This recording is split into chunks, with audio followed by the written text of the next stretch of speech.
Welcome to the Cybersecurity Journal. Today we're going to talk about MFA, multi-factor authentication. In my previous talk, I talked about passwords and password vaults. I touched on a little bit on MFA, but I wanted to kind of dive into it a little bit more today. So a little recap, there's a three-pronged approach to security authentication that we employ in the cybersecurity world. We have something you know, password, something you have, which is your, in this case, an MFA, and then something you are, your biometrics. So we're going to focus more on those last two today, the something you have and the something you are, in regards to how it can protect you in a much better way than just a password, even if it's 24 characters long and a whole bunch of crazy characters and letters, and has a password vault wrapped around it. So let's jump into it. It used to be in the olden days that a password was perfectly fine, but there are bad people in the world, and bad people know how to compromise things, how to find that which should not be found, especially in the IT world. There were a lot of challenges that came out of this. Passwords would be saved in an unencrypted plain text entry in a database, or sometimes just in a flat file. We call it a flat file. It's just like a text file that would sit on a computer somewhere, and you could open it, read it with a text editor or Microsoft Word, something like that, and you'd have all their passwords, whoever signed into that. So this new kind of technology came out called MFA, and it really started out as 2FA, as in two factors. We had the password, and then we had a token. I touched a little bit on this in the last video about carrying around a token with you that had a rolling code. And you'd have to trade that token in every now and then with your company in order to get a new set of codes that would work. And they would have to go program those codes into the system, and there was a whole bunch of work to it. Well, the thing is that 2FA was really focused on business. It wasn't rolled out to the common consumer or person out there using the internet or email or these different pieces in the web. So businesses were attacked. They had a way to help thwart or protect against this, but the standard user was left without anything. Then the smartphone came along. And the smartphone started allowing things like applications to run. It had the text messaging capabilities, and the potential now for the common person, not just somebody at their work, could now utilize this. The challenge was that not a lot of businesses were deploying that into their security methods for users with, like, going to a banking site or a healthcare site, email, things like that. And so it was great that the technology was there and that users could use it, but companies weren't really pushing it or providing it as a service. In today's day and age, it's a pretty standard thing to have some sort of 2FA or MFA in this case. There are still a lot of sites and a lot of companies out there who don't employ it, and I highly recommend that you take an inventory of all the different sites that you have access to.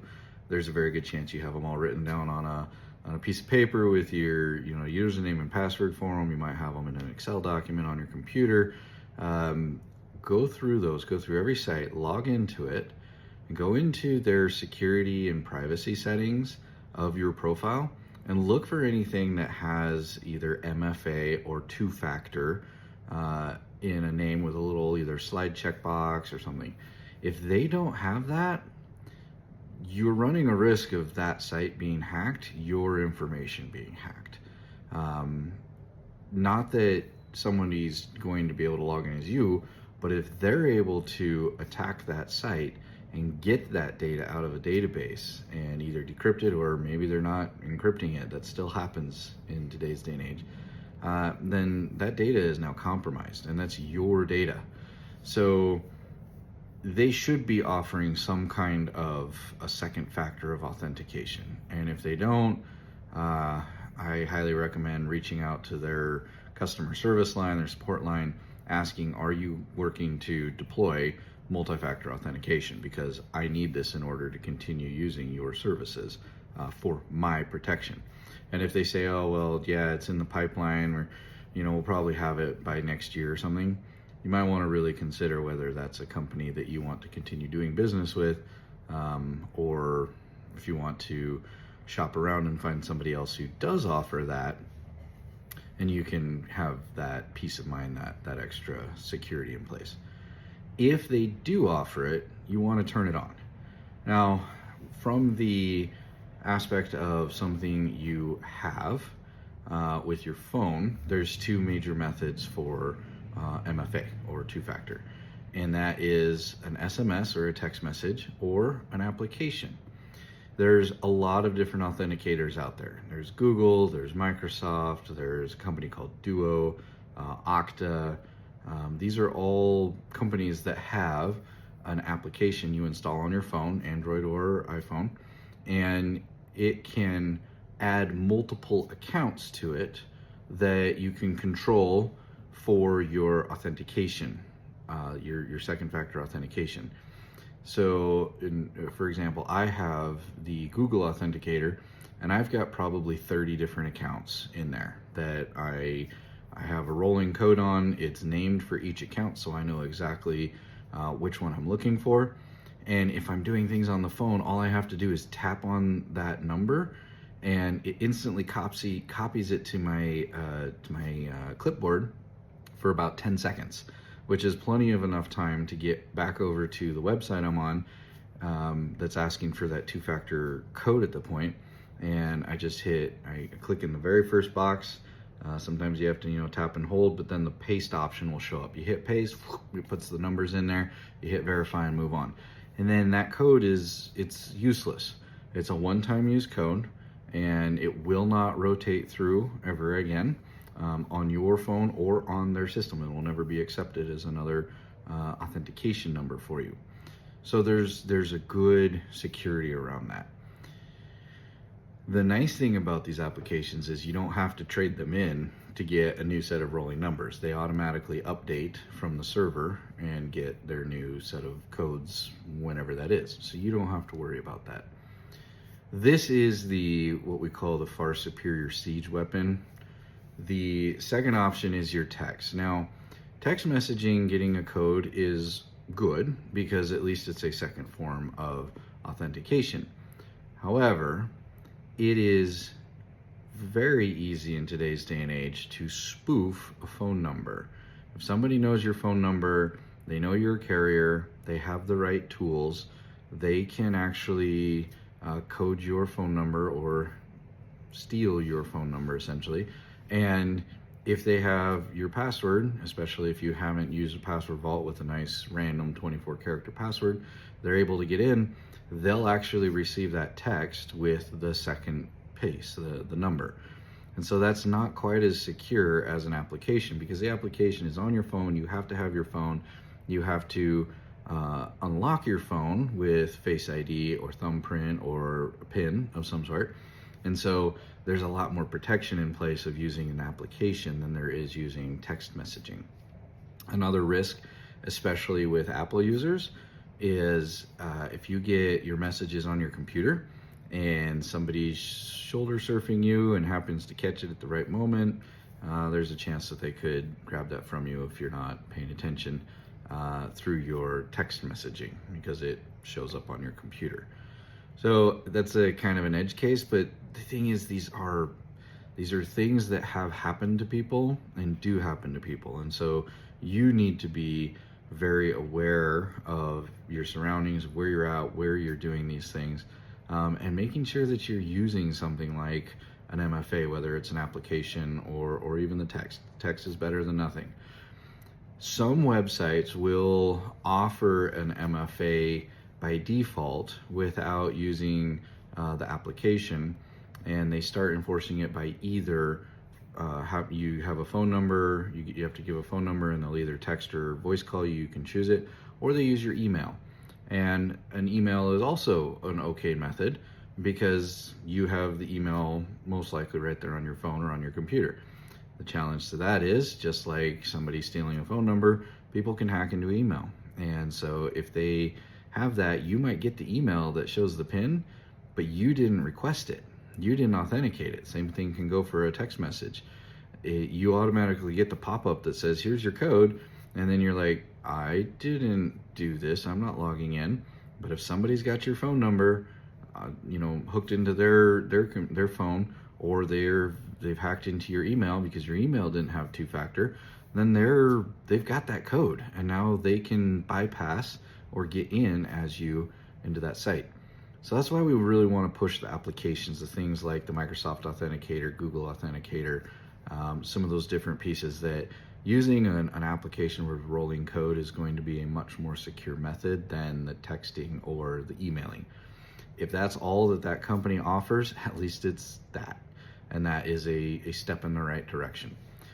Some of those companies will force that just through the initial setup phase. And then once you're in and you've created a password, they sometimes may require it, sometimes may not. They may continue to do like the email method where they'll shoot your email on record, the code, and you have to put it in. Sometimes you can still go into the privacy and security settings though and actually enable MFA where you use an actual code, use that application authenticator app with a code. More advanced methods that is typically more found in business is they'll send you a push, and it pops up and it gives you a location of where it found you. Say, you're in Carson City, Nevada. It says, hey, we've just found, we've had a login attempt from this with a request. Is this you? You click yes or no. If you click no, it gives you an option to submit it as like somebody's trying to attack you. Like I said, that's more around the business side. You really won't probably see that in the consumer side, but it could be out there, and it could happen if somebody's really caring about their security and offers that as a solution. So just trying to give, full picture of the different options. So kind of to recap, we want to focus on passwords. We want to focus on good passwords. We want to focus on a password vault that's going to work for us and even plug into our different web browsers. And the second piece that we want to do is we really want to focus on MFA. And we want to enable that on every single account that we can, especially your banking accounts, your healthcare accounts, any of your financial accounts, maybe some school, whatever it is that's really important to you that has data in it, or again, that PII we talked about before, the personally identifiable information. We want to protect that. You want to protect that. And so your whole family, again, anybody who has an account should have some kind of an MFA turned on. Now, again, I'm not endorsed by 1Password, so nothing here is, I'm not making any money. I've just been using them for a long time. One of the things I really appreciate about them, if I'm on a new website and I unlock my 1Password through the extension in the web browser, and I ask it to create a password for me, and it creates the record, it will prompt me and say, MFA is available for this site. Like, it knows that there is an MFA capability. And these password applications now, like 1Password, Keeper, KeePass, etc., do have some kind of MFA built into them. So you could use that as an MFA for some of these sites. It doesn't work for all of them. I haven't had really good luck with like consistency, but it is there, and it could be a great stepping stone for you, because as you go through and you go change the password on a site, like we talked about in the last video, you update it to a much more secure password, and If it's telling you that, if it has that feature and tells you that it has MFA available, as soon as you change that password and you get into the account, go into your settings, go into the privacy and security areas, find that two-factor or MFA and enable it, set it up.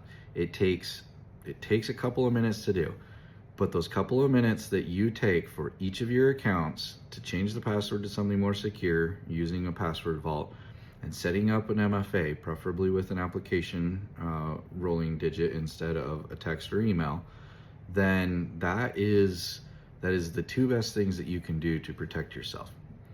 Now, the third part of that piece, the something you are, is this biometrics. And biometrics is a portion of MFA, and we're using it when we use our phones as an authenticator.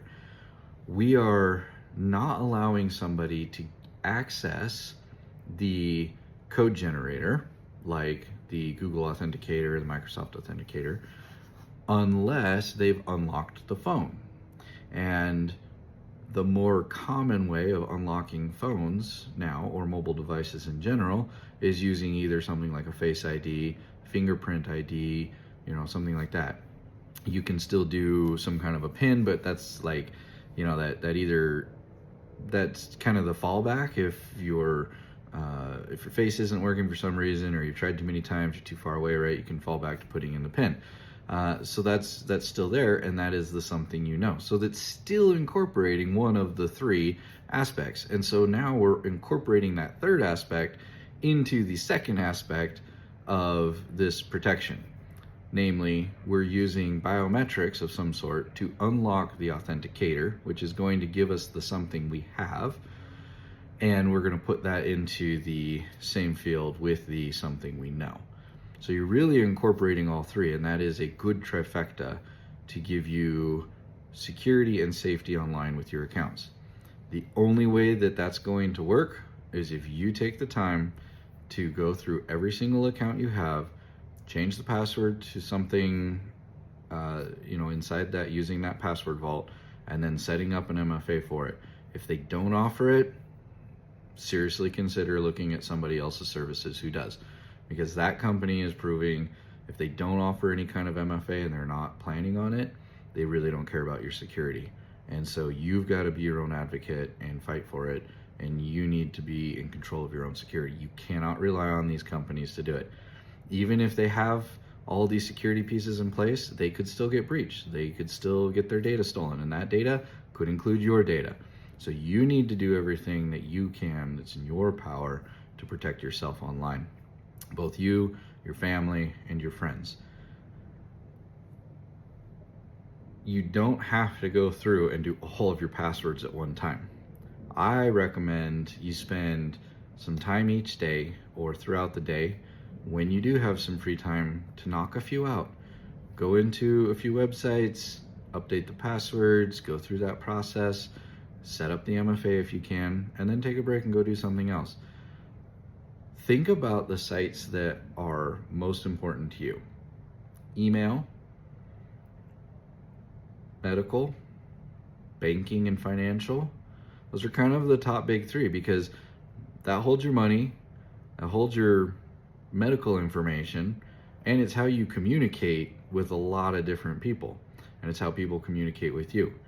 So those top three are really important. The rest of them are important, but if you can nail down some of those out of the gate, especially if you have 3 or 4 different email accounts, you have a few different banking sites, get those things done first. You're going to be in a lot better, more secure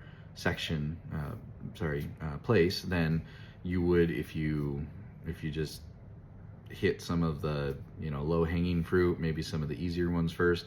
You're leaving yourself very vulnerable and at risk. Like I said before, if there's any questions, if you have anything that you're interested about or curious about, need help with, drop something in the comments. I'd love to reach out and help you figure some of that out, set that up with you. That's not a problem. This is stuff that I like to do, is help people become more secure. Also, of course, I have to ask if you like this, please subscribe. I'm going to keep publishing a lot of these different little tutorials and things, going through them, and would love for people to check out the new ones when they come along. So appreciate anyone who's staying long enough to watch these, and look forward to many more. Bye.